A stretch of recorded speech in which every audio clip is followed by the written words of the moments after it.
All right, welcome to Buddy Book Club. I'm Dylan here with the 16-year-old I'm shamelessly courting, Keith. What's up, buddy? Heads or tails, D-man? Tails never fails. Tails never fails. Yeah, she should have known that. We'll probably get into that, but I'm obviously not courting you, and you're obviously not 16. But here at the Buddy Book Club, we're breaking down some bestsellers, and this week we'll be discussing No Country for Old Men by Cormac McCarthy. If you'd like to recommend a book for us to read or reach out to us about any past episodes, you can visit our website, buddybookclub.com, or slide into our DMs on Twitter or Instagram, Buddy Book Club Podcast. You can listen to us wherever you get your podcast, so please download and subscribe. Keith, No Country for Old Men, you had seen the movie and hated it. I've seen half the movie. I stopped watching it. Sorry, yeah, which is phenomenal. I mean, I watch a lot of movies, and I could probably count on one hand the amount of movies I've just like stopped watching. Props to you, really. It's it's like it's in its own tier. Well, what is it that makes you stop? For me, if it's like overindulgent, when I get taken out of the movie and I'm like, why would you ever do that? It's so stupid. That's what gets me out. I'm like, I'm done with this. So you're saying it insists upon itself? For me, usually I stop watching a movie because the wife and I will sit down to watch a movie. She'll fall asleep. I'll be like, all right, it's time to go to bed. And then I just don't revisit it. There's a time we've like literally been like, no, I'm done with this. The last one I can remember that we started watching and I stopped was Death on the Nile, the one with... The Rock or whatever? No. I mean, well, maybe he was. I don't know. I didn't see the second half.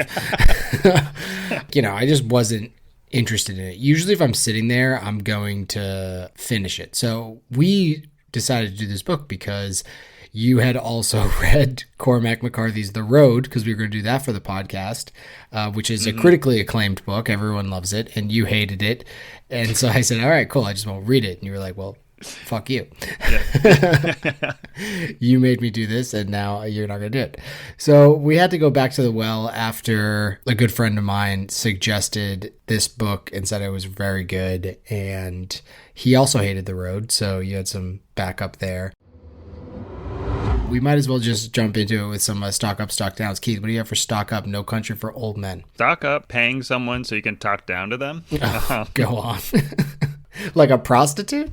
I wrote a blog about this very subject, about basically the worst part of having a job is that someone pays you. So because they pay you, you can't just be like, yo, shut the fuck up to their face. You basically have to just take it and listen and be like, yep, I'll do that better next time. So they can just talk down to you constantly. Sure. And you just have to wear it. You have to eat it, which is basically what Moss does when he picks up this 15-year-old. He just picks her up and then and is like, oh, I'll give you a ride and here's some money. And then he just does that so that he can just shit on her and talk down to her the whole time. He's like, oh, I'll get your food for you. Oh, I can pay for that. Oh, let me guess, you're going to California, aren't you? Huh? Yeah.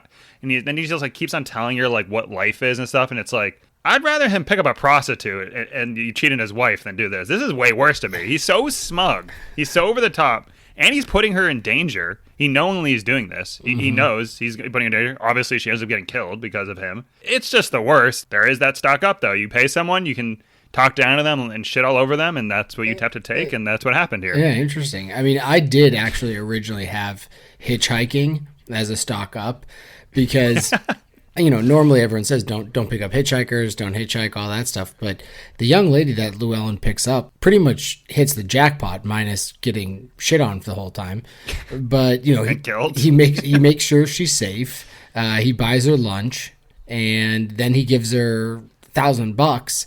And so I was like, wow, this hitchhiking, like jot this down really quickly. You stock up.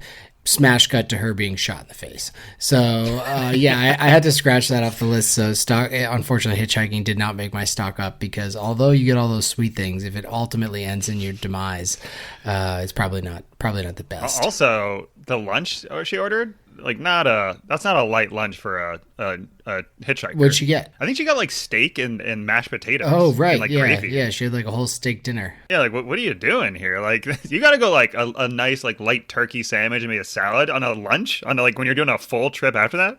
You're gonna have to immediately shit once you get back in the car, right? Yeah, I mean, you got to go for the turkey club. That's the one thing I would have allowed him to talk down to her about was be that. Like, whoa, what are you doing here? Yeah, it's like, I'm not pulling over. Like, you're going to have to shit in a bag like an astronaut. Yeah, seriously. Yeah, okay. So my first stock up, though, because hitchhiking doesn't count, was writing a screenplay before a novel. So I guess normally people just, write novels. But Cormac McCarthy said, you know what, I'm going to write this screenplay called No Country for Old Men. And once he finished, he was like, yeah, it's more of a novel, and like basically transitioned it into a novel. Are you saying it was a pretty novel idea? Oh, I see what you did there. But it just worked because when you're reading the book, it feels, we say this with a lot of books, but it feels cinematic. And obviously it did eventually get made into a movie, so that probably helps. But everything about it, the way like the timeline goes, characters, how easy they are to like get to know, everything about the writing aspect of it, I found to be very cinematic and super enjoyable. And I'm not a literary critic, but what I understand from his writing style is like very short sentences, not a lot of punctuation, no quotation marks. Didn't notice it at all when you're listening to an audiobook, that's for sure. Yeah. you do notice kind of like the short, quick sentences to some degree, but I have the attention span of a titmouse, so I appreciated that. Yeah, there was also a lot of kind of one-sided conversations where someone would say something and they'd be like, sir? And he'd have to like repeat it. I thought that was cool at first, but then it kind of got a little tiring. You mean like with like Anton Chigurh when everyone always questions what he's saying? Because it's like, wait, what? Like that's so far out there. I get it for him, but then even, what's the police chief name, Bell or whatever? Ed Tom or Tom Ed? Yeah. But he would say something that was like profound and then he'd be like, sir? Or like, what do you mean by that? And then he'd just repeat the same thing. All right. Yeah. I got a little annoyed with that. But no, I agree with you. The book, even though you kind of have images in your head with a movie, like it really does paint a pretty good picture. And the scenery and everything like that was really cool. Mm-hmm. Yeah. It'd be funny if he had to have like a word limit for the book and like wrote the book and it was way too short because it was originally a screenplay, and he's like, I'm just gonna make everyone repeat what they say, so it doubles the size of the book right there. Yeah. Boom, done. Yeah. That's smart. Yeah, that's a good call. Genius. All right, I'll give him that. I wouldn't. Yeah, if he just admits that, I wouldn't even be mad about that. Everyone's done that obviously, and for a school paper. Yeah, exactly. It's like the 1.25 spacing. Really sneak it in there, whatever the case is. Yeah. What else did you have for stock up? Stock up Schrodinger's cat and quantum mechanics. Oh, we're back. Or physics. We are back. Quantum, yeah, we're back. Explain both of those baby. to the listeners. Explain what both of those Well, I don't really know. I had to look at the Wikipedia page again, and I still don't know. But Anton, I always think his last name's Chagrin. What's it? Chigurh. I'm going to say Chagrin for the rest of the pod, Sure. so just be ready for that. His whole existence was basically furthering quantum mechanics, right? Like every single thing he talked about was basically like, I'm not making this choice. The choices have led you to this. He has a quote, like, somewhere you made a choice, all led to this. The Moss's wife is like, the coin doesn't have to have no say in this. And then he's like, the coin is choosing this. I'm not doing anything. The coin is really the box, right, for the cat in this scenario where the coin, he puts his hand over the coin, and it's just a matter of she's both dead and alive at that exact moment, right? And he has no determination over that. The coin does. So really, he's just furthering that science, and he's just actually a great scientist and a good guy. That's what I think. That's his moral beliefs and his moral compass. And you know what? I have no problem with it. I mean, people always have these religious reasons for doing things, all these things. He's actually just following science. So I had no problem with it, and I'm stock up for both of those things. Yeah, and I did like about this book the idea of fate versus free will. Was Llewellyn meant to go? Like, he's out there hunting pronghorn, which if you played some Red Dead Redemption 2, it's how I spend a lot of my days. So, I don't find any boxes of money, though. But it's interesting because he's just out there doing that. And was it fate that he goes and finds this trove of money? But then he has the free will to decide, do I take it or do I skedaddle? And, so there's a lot of, especially when it comes to Chagrin, there's a lot of fate versus free will. And he obviously believes in some level of fate where everything is predetermined, predestined, which is then funny at the end when he's just driving along and gets T-boned and bones start popping out everywhere. But he doesn't die. You can't kill the guy. You can't kill him, which is phenomenal. Love that aspect. I don't know if it would have been better or not, like some poetic justice, if he had died right there. It would have been kind of like The Wire with what's the name getting killed? Omar, where it's just like, it's not some big shootout or whatever. It's just like some random kids that shoot him. Yeah. which I thought that was great, even though I loved Omar, obviously. Yeah, well, it's funny that you say that because, I mean, we're just getting ahead of us and spoiling everything, so why not? But I had Shigur as, my favorite character, and it's because he's got a code. It reminded me a lot of Omar. Granted, his code is different, and it's definitely a fucked up code, but either way, it's a code. He lives by it. Yeah, I would have liked someone in the book to actually have flipped the coin and been right. The store clerk did. The store clerk call it right? Yeah, I think he survived. Oh. I think that was why they did that, to show he's not just out there killing people just because he's like, I love it. It's like, no, this is principle. He flipped the coin, and the store clerk was both dead and alive at that point. Yeah, yeah. And I like the idea of people are just kind of sheep going through this life, but when that coin is in the air or whatever the case is, you feel alive. Like Fight Club, where he takes the guy out back and he's like, if you don't become a veterinarian, I'm going to come back and kill you. He felt something for the first time that day. Yeah, I was thinking Deer Hunter. Have you seen Deer Hunter? Wait, what? Oh, I'm thinking of the arcade game. I'm like, wait, no, that's big, what makes you feel that's alive? Big Buck Hunter. Yeah, what's the difference? But I also have never felt more alive than playing Big Buck Hunter. And if people, okay, we're on the same page. Biggest issue is when you see someone at a bar, this Big Buck Hunter there, you're like, okay, I'm gonna play a couple games, and you see someone with the muzzle of the gun like on the screen.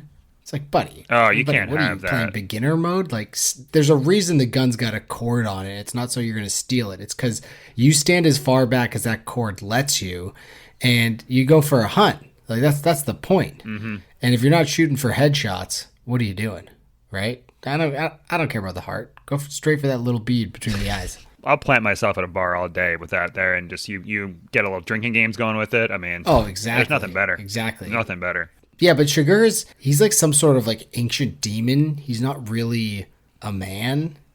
It's just so interesting, his character, in that he has this like no remorse, but he's also super business. Like at the end when he has the meeting with the guy, he's like, here to do business. He doesn't fuck people over. You hire me to do a job, I'm going to do that job. Simple as that. He was like, here's the $2 million back. Yeah, minus like, $37,026 that I needed for expenses. He's like, got his buck slip that he's writing down gas after he almost murders a guy. Like, okay, I spent $12 in gas there. Let's make sure our expenses are well taken care of.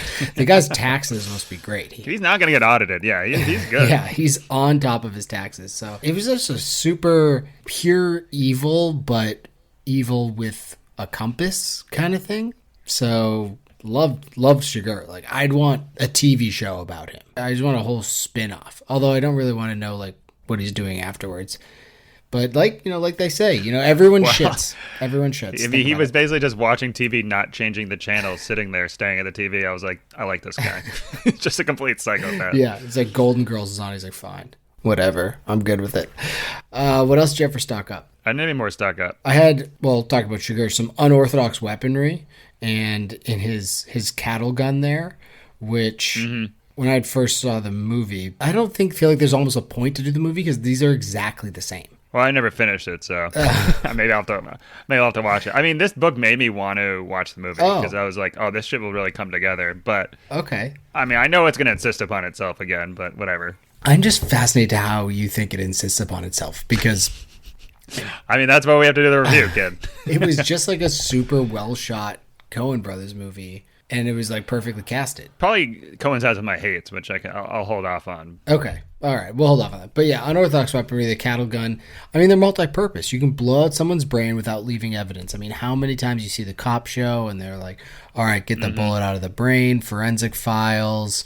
Oh, you got a casing. Yep, let's match the casing up. Where's this gun come from? It's like, nope, this thing just plows a rod into your head. And then that's that. There's no evidence. I mean, obviously, if they pull you over and you got a cattle gun thing in the back in your trunk, then you're probably fucked. But on top of that, it can blow out locks. It's got multi-purpose. If you were Mr. Hands, you could probably do some butt stuff with it. That's a deep cut for anyone out there's early internet. Don't Google it. Do not Google it. Do you remember the Simpsons episode when Homer goes to the steakhouse? Did you ever see that one? No, you quote Simpsons a lot, and I remember like 5 episodes of the Simpsons total. Yeah, it was a good episode. He goes to the steakhouse, and it's like you can pick your own cow out. So he's like in the back, like, ooh, this is super exciting. He's going to like pick the cow that he wants a steak from. He's like, I want that one. And he's like, okay, great. The guy takes the cattle gun to it. He's like, dies. He's like, actually, I want this one. The guy's like, okay, that's fine. And like that goes on for like a solid minute. It was great. It was really, really good. Classic Homer. But yeah, that was my introduction to cattle guns and until I had seen this movie. And I'm just glad that it was like part of the book because it's super fun idea. And we really just get introduced to it at the beginning after he kills that cop, which was pretty fucked up in itself. And then he pulls the guy over and just some random guy on the street gets pulled over right to the head. Like, oh, fuck. Yeah. So just love a good unorthodox weapon. You don't always need to have, guns and knives in here. I mean, he really should have came back and killed those 2 kids, though. That was a big mistake by him. But yeah, what are you going to do? Yeah, I know. And I wonder why. Like, maybe he was hurt. But afterwards, when the Ed Tom or Tom Ed, whatever his name is, goes over and talks to them, like they should have been long gone.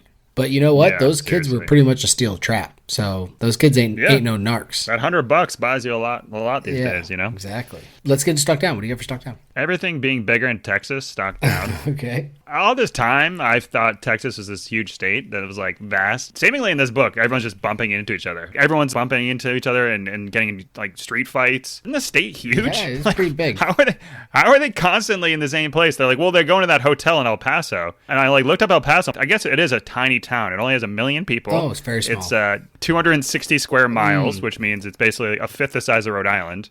But yeah, they're just like, yeah, we're going to El Paso. And they're like, okay, then I guess I'll find him in that one motel there.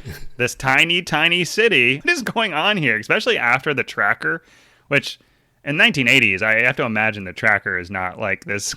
It's not Google Maps, But somehow they're just easily finding everyone. And everyone's leading to the same place. And they know they're going to be in this one city. So I guess we'll all meet up there. It's like, huh. Okay. Yeah, it was MapQuest. It was no Google Maps. It didn't really make a lot of sense to me. But I guess Texas is tiny, so stock down Texas. Especially that he was able to find him with the tracker, which leads me to my first stock down, which is return to the scene of a crime. I mean, Llewellyn would have been scot-free had he not decided, and I don't really even understand why he went back. Didn't make any sense. To the scene of the crime? Why don't you do an anonymous call to the police and be like, hey, there's a big shootout in the desert. That would be much more helpful than going and giving the guy, what are you going to do after you give him water? He's still going to bleed out, right? Talk about Texas being small, though. The town is like 30 people. So I'd be like, all right, anonymous tip. It came from one of 30 people. So... Oh, I guess that's true. Yeah, you could... No, but you could just be like, I saw a gang-related shootout, or like I heard a gang-related shootout. I don't want to give my name because I'm nervous, like, whatever. Right? Like, that's... They're not going to track you down. Fake an accent. Just be like, oh, hello, I'm here in Texas, and there was a shootout. There seemed to be some over-the-border folks. Yeah. Or just send a fucking anonymous letter. Or something, you know what I mean? Like, you can do a million things. Yeah. Llewellyn, what you doing over there? I'm writing a letter to the police. Yeah. Llewellyn being a guy's name, though, also. And then him calling him Moss half the time, then Llewellyn the other half. I was very confused by that. I kind of like that. I like the name Llewellyn. It's a nice name. Oh, okay. Yeah. All right. Hey. Yeah. I mean, it has Ellen in it, which is a female's name, right? I don't know. I'm not a big fan of putting... male or female between names. Why? There we go. Look at we have it. I guess there is Dylan. There's girls Dylans. Look at that. And in Top Gun, the woman's name's Charlie. Great name for a lady, Charlie. Charlie's Angels. Yeah. No, Charlie's a man. Okay. All right. Perfect. Yeah. But yeah, so he just should never have gone back. Simple as that. And so, I mean, it makes but you know what doesn't make sense? That everyone does it. Everyone returns to the scene of a crime. It's like actually a true thing. Like they always, anytime there's like a memorial service or if a crime scene's set up, they immediately have cameras and stuff because they just know that like murderers are going to come back for some reason or another. People just get drawn back to those crimes. Granted, Llewellyn did it for like a good reason. He wanted to give some dying guy a little bit of water. Just didn't work out that good. Again, what was he going to do? The guy's going to still die if he doesn't give him medical attention. So wouldn't calling it in be better? Yeah, well, he just wanted to give him water. He didn't want to save his life. He just wanted him to die without, parched lips. Simple as that. What else did you ever stock down?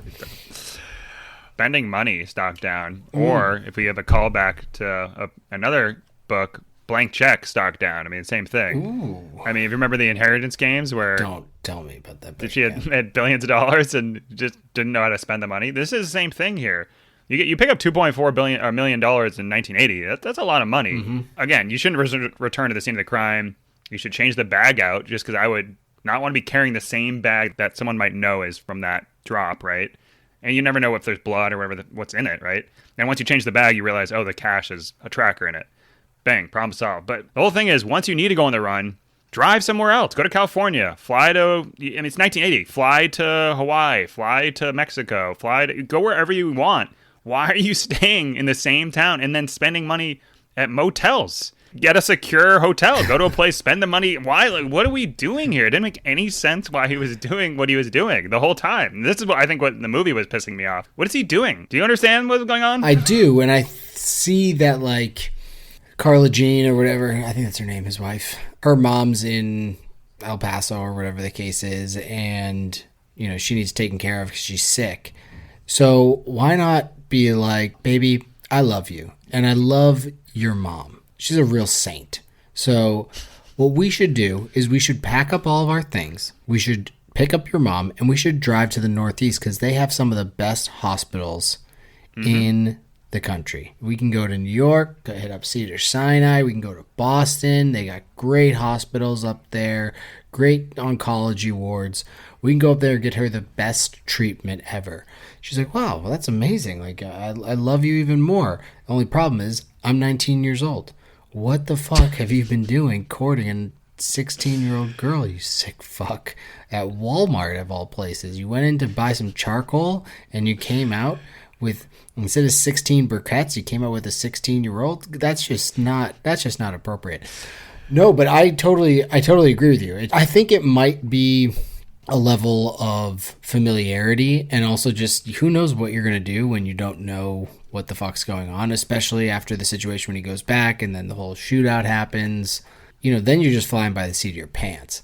He needed to kind of, and maybe honestly, like, maybe he wants that. He hated his wife, right? Well, there's like some really interesting conversations at the beginning. He's like, you open your mouth one more time, I'm going to take you in the back and screw you. It's like, when that first scene went down, I was like, so he's like 70 and she's like 70 also? Like, they're just like an old couple, right? Then they're like, she's 19. Yeah. I'm like, is this a different character I've been reading? He's 40 and she's 12. Yeah.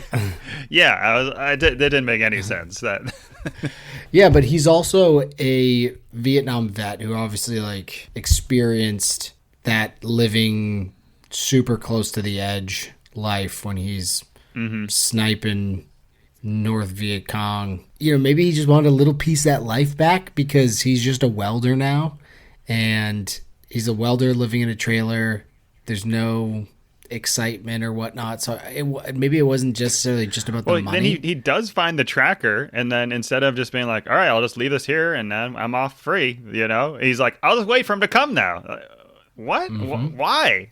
And then not shoot him? Again, this is like the whole point of where, like, you get taken out of the book or movie, or you just start being like, what the fuck's he doing? It doesn't make any sense. I thought that shootout was super fun, so I enjoyed it. But my next talk down ties into yours because it's holding onto a briefcase when you find it packed with over $1 million. And I know that's a long stock down, but if you've never learned anything from anything, who knows what's in that briefcase? Like you said, you know, there could be a tracking device in there, which there was.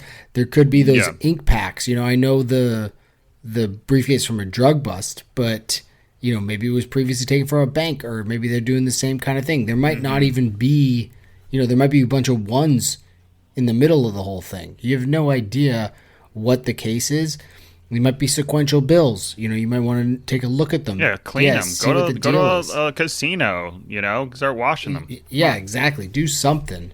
But, so yeah, the whole thing about holding onto the briefcase, like, no. Step one is get a duffel bag. You take it out, you inspect, flip through each wad of notes, and you make sure that you're all square away. And then you toss that briefcase into a river and you get the fuck out of Dodge. Llewellyn didn't do it. I think he wanted to. He wanted to be on the run. He wanted to do that whole thing. That's my take.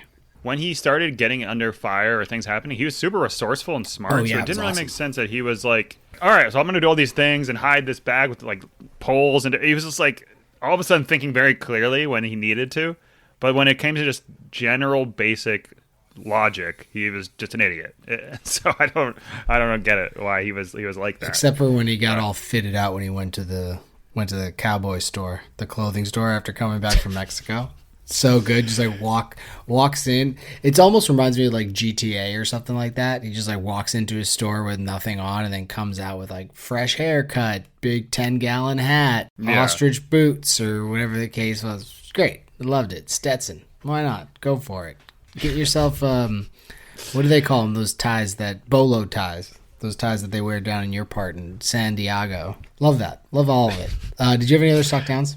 Last one, Mail, stock down. Mail? M-A-I-L? Yes, correct. Like Kramer and Seinfeld. I mean, I'd be boycotting Mail after reading this book if Mail was still a thing these days. But, I mean, you basically can just walk in someone's house and just check their mail and be like, okay, so here's all the people they called, and here's like all the bills they have, and every single thing about your life is somehow transferred in your mail. Imagine that today, if at the end of the month, Apple sent you a piece of mail that was like, here's all the text messages you sent, here's all the people you called. Some people would be horrified. Oh my God. You know? All the subscriptions, browsers. Right. Exactly. All that stuff just being shown there. So, yeah, if you ever want to stalk someone or anything, go back in time and just fucking open up the mailbox and you got their whole life story. Well, it's a federal offense. You can't do that. Well, if you're murdering people, I think it's okay.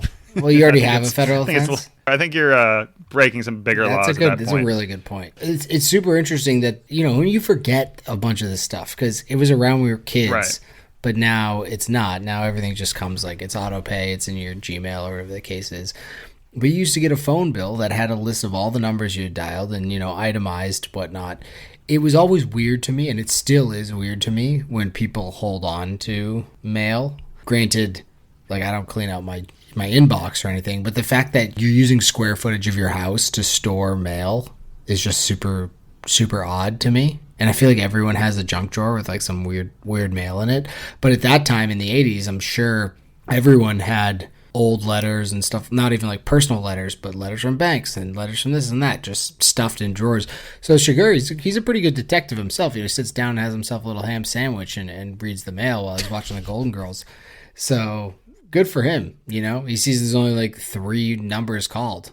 And I mean, I know you're talking about how everything seems so close and how the heck couldn't Llewellyn have got away, but Sugar is like, he has the ability to figure out wherever you are, wherever you went. Like he knows everything. Well, that's why it's just like take off to wherever, don't go to any place you've ever been.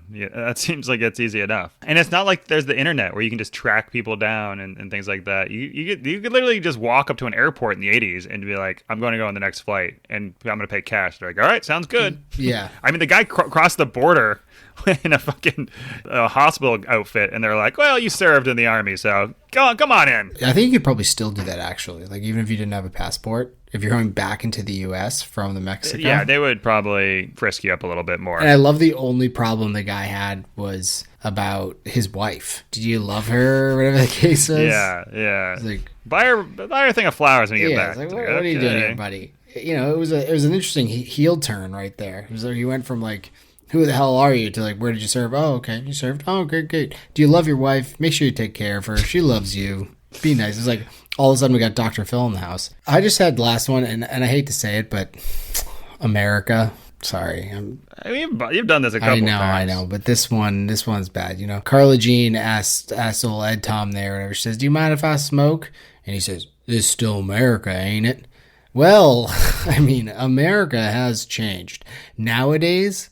Nope, there's no freedom here. Immediately, you went to light up a butt. Someone would probably throw a whole gallon of water on you. It'd be like the ice bucket challenge all over again.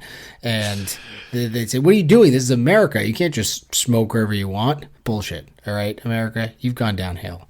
If Carla Jean, in her distress, wants to light up a butt in a restaurant, let her do it. Okay. Do you really think that? No, absolutely not. I don't think that at all. Okay, I was like, wait. Absolutely terrible.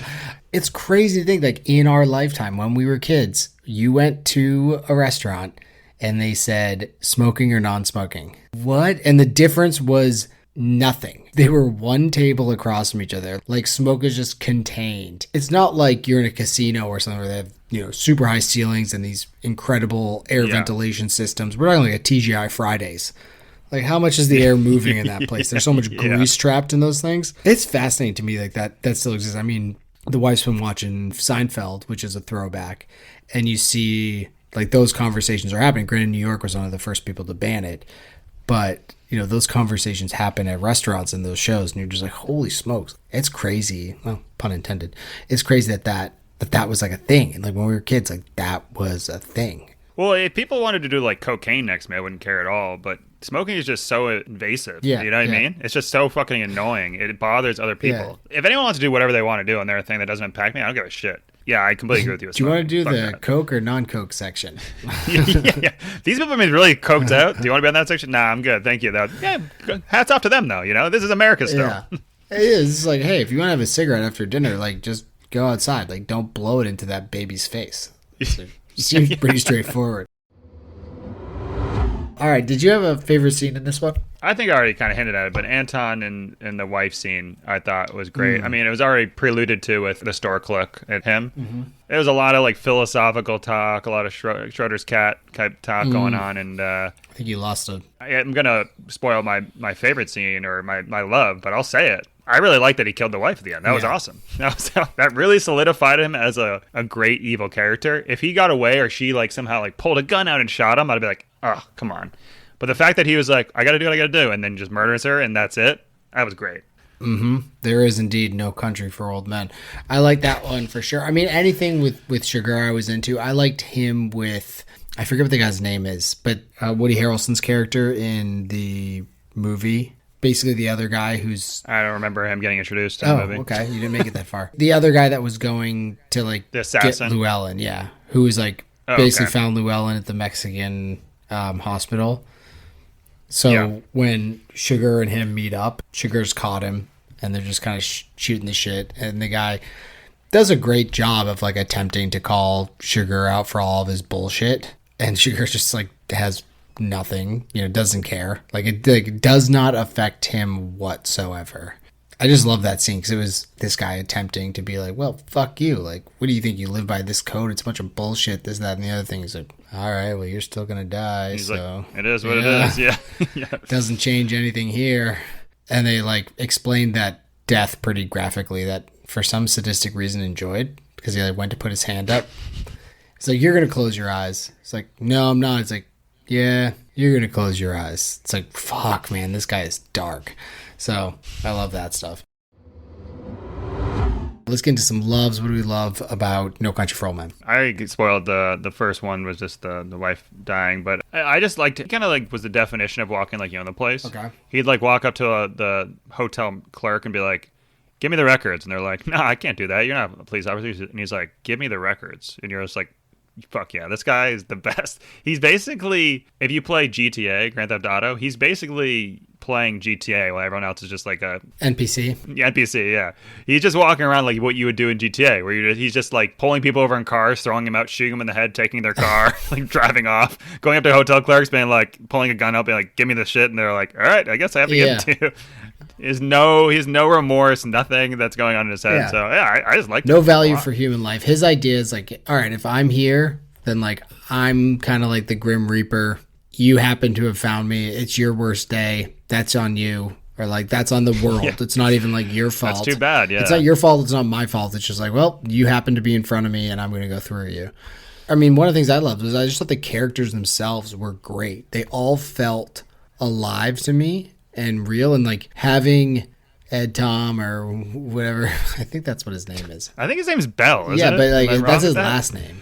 Oh, okay, well. Because they call him Tom or Ed Tom, whatever, Tom Ed. I'm pretty sure that's it. We're going to just keep going back and forth, and if someone listened to this, they'd be like, his name is goddamn, it is Ed Tom? It's Ed Tom. Okay. Ed Tom Bell. Good. Yeah. Okay, so even having his character in there is just this different mindset of just like, where is the world going? I fought in World War II. It was simpler back then.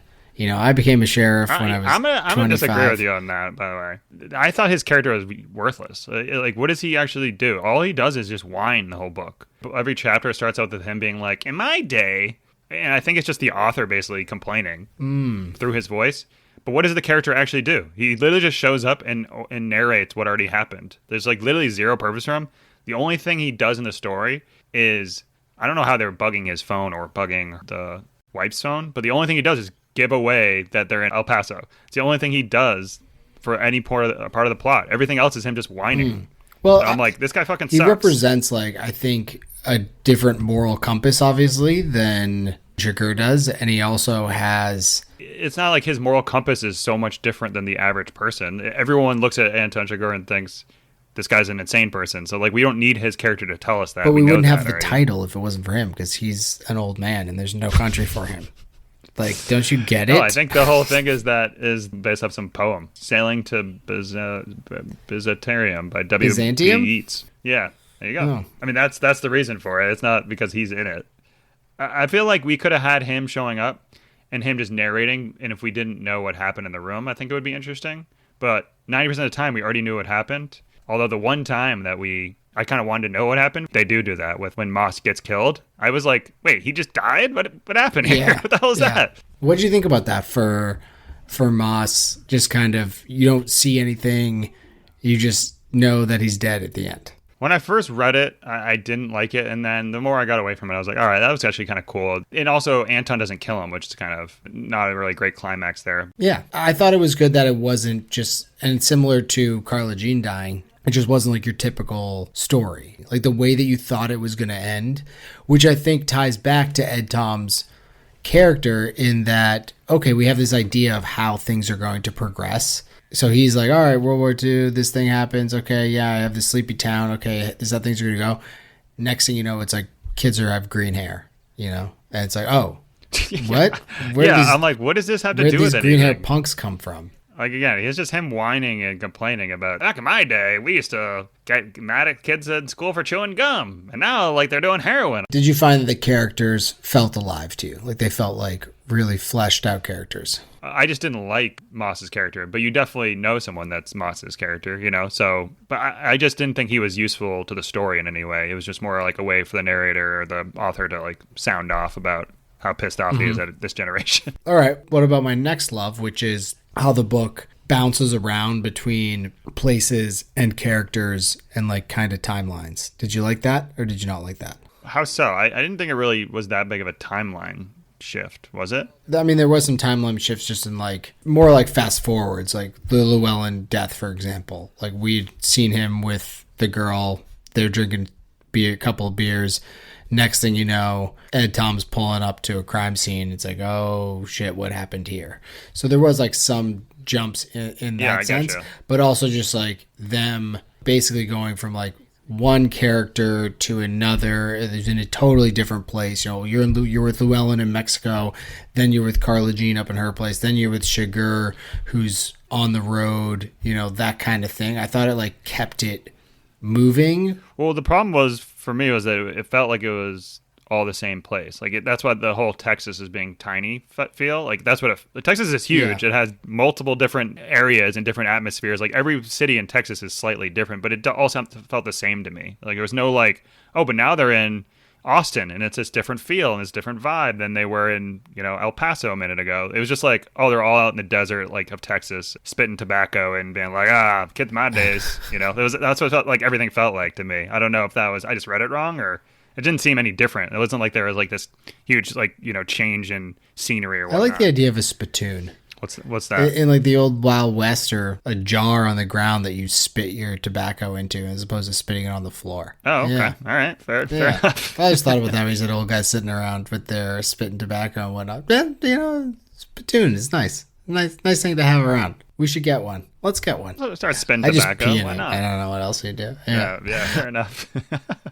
What about hate? I actually did like the World War II background stuff, by the way, with the character, but I think I already told you, I didn't really like Bell as a narrator or just really his purpose in the book.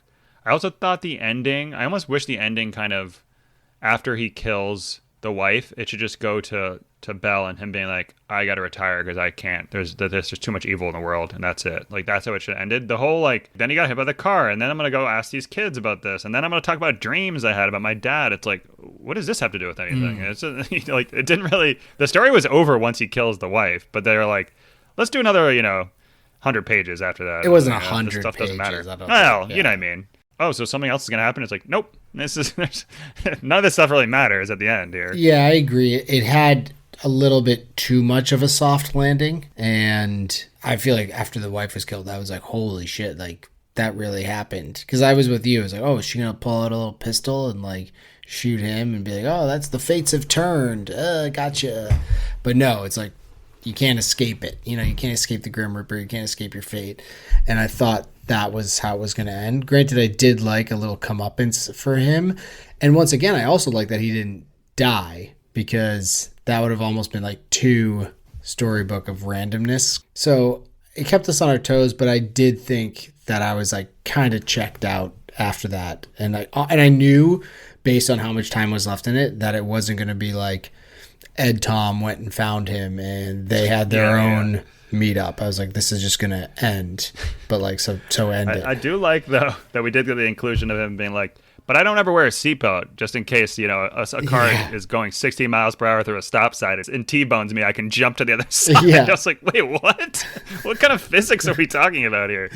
Yeah, that's exactly. You can totally jump over the middle console in that time. Honestly, the ending aspect, and maybe, and I don't know if I really want this, but the whole corporation structure of how these drugs are moved, I just found fascinating. And I've been listening to Power of the Dog, which I think I suggested to you and like you read. Yeah, I read it. So I was listening to that on the side just as I was, waiting for you to catch up on these books, which, to be fair to all those people out there, Keith's usually way ahead of me. So I appreciate that I'm now ahead.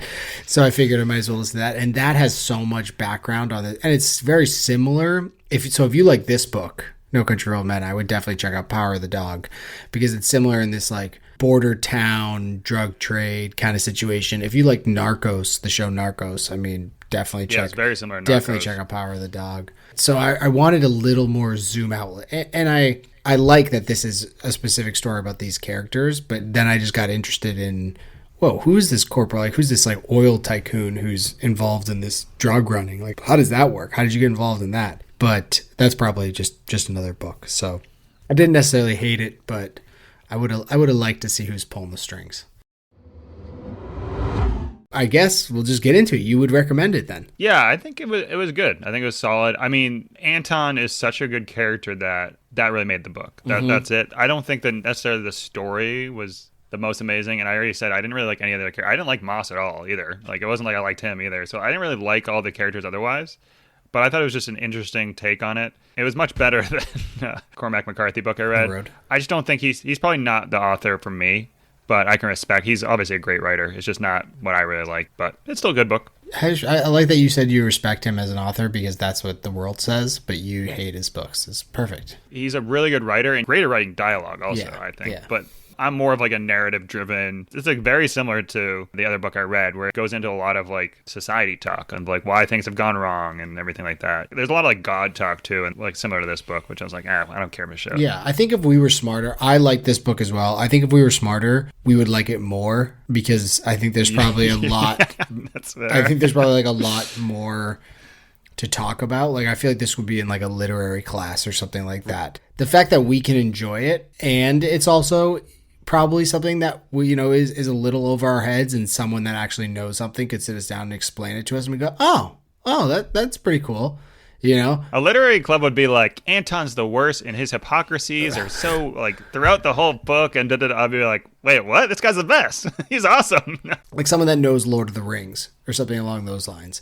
When you're watching the movies, if they're explaining a little bit of backstory to you, like, oh, Sauron's actually like a fallen angel, like he came down, it's like he's in this kind of the same class as Gandalf but higher. It's like, oh, okay, that's interesting. I didn't know that.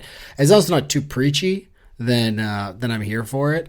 So I feel like someone along those lines could make us even enjoy it more. But yeah, I liked it. It's not gonna crack my top 10, but I'm glad that there was a nice rebound after The Road for you. Yeah. That's important for me. Smuggling drugs, murder, what else do you need? Yeah, right. Perfect. Exactly. We'll probably talk offline whether or not we want to do this movie or not, but you guys may see it coming in the future. Otherwise, we're going back to, why do I forget the author's name?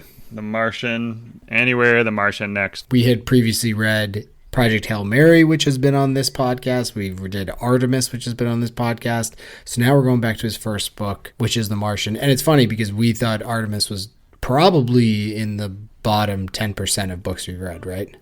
Correct. Yeah, that book was not good. Check us out next time for The Martian. We may or may be doing No Country for Old Men. And we got some other stuff coming in the future. I got a couple suggestions for you that we can take offline. That was No Country for Old Men by Cormac McCarthy. Keith, it's great talking to you. And we'll catch everybody next time for The Martian. All righty. Bye now.